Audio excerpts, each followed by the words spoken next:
So then I went to Torrey Pines High School, which was a very exciting high school because it was like, I don't know, a mile or two from the beach. It was a great 4 years.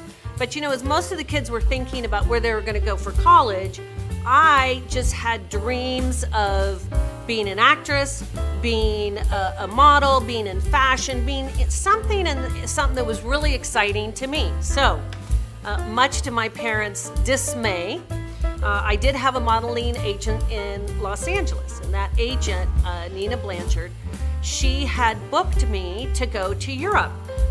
So when I graduated, I'll never forget this, I graduated like 4 p.m. at Torrey Pines High School in the auditorium. I had a 9 p.m. flight to Paris. Now, the way it works for models is that actually agents come from all over the world to agents' offices, and I had interviewed with a Japanese agency, a Parisian agency, Italian agency.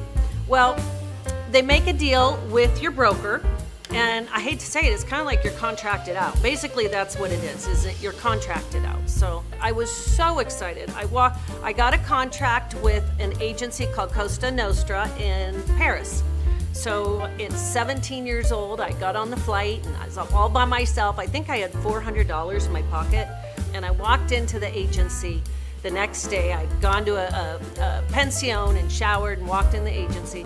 And when I walked in there, the agent that I had met in Los Angeles, the agent, she looked at me and she goes, "You're not Shannon." And I went, "Yeah, I am."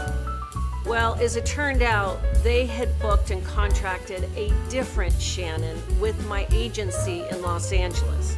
Now here I am, not even 18 years old. I'm in Paris. Either I had to call my parents and tell them I'm coming home or make a go of it. Well, I talked to them about my alternatives, and the first thing that the agent said to me was, "You can't stay in Paris. Paris is really for the agents that have worked for years to build up their book and work with clients. So if you want to go to a beginning ground, you got to go to Milan." And so that's what I did. So I lived in Milan for about 8 years. I actually did a lot of fashion shows. I did a lot of runway work, and I did a lot of magazine work. And that's what you have to do, really. It's being an artist and starting out and building your book of business. And then during that time, I actually also did a soap opera for 2 years out of Athens, Greece.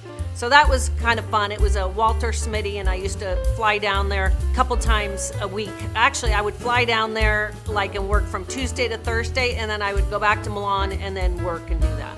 At that time in the 80s, Milan was really much more of the hotbed of business and a lot more work, especially because all the designers in Milan. So I ended up going down to Milan, and I'll never forget, I stayed at a place called the Pension Sirtori on San Babila metro stop. I did a lot of runway work for Jean Paul Gaultier, a lot of hair stuff that I did. And then my regular staples where I worked as a fitting model in Milan for the designers and worked, 8-hour shifts and did that. So I really had a great time. In modeling, you build your tear sheets, which I did when I got to Italian Vogue and kind of worked my way up over the years. Then they call it, you kind of cash out in Asia. So at that point, Asian agencies, modeling agencies, would come to Milan, come to Paris, come and interview girls and then do another contract. So really you're being just contracted out. So from Milan, I was contracted out to go to Tokyo. Now when I got to Tokyo, and it was during a year of the Olympics. I can remember it was the Summer Olympics in Tokyo. Anyways, Tokyo, my look didn't work for Tokyo. So I ended up working in Hong Kong, and that is really in Hong Kong and Taiwan is where I did incredibly well. For the last 2 years of my business, I was the Garfield girl, part of the Hello Kitty. And so I did all of the magazine, all of the commercials, everything as the Garfield girl.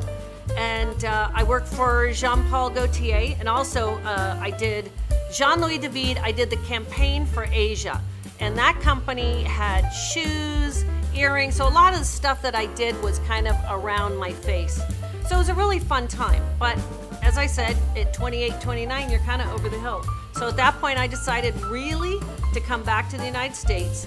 I went to Los Angeles and I got my job at Nordstrom's, and I just had a wonderful time.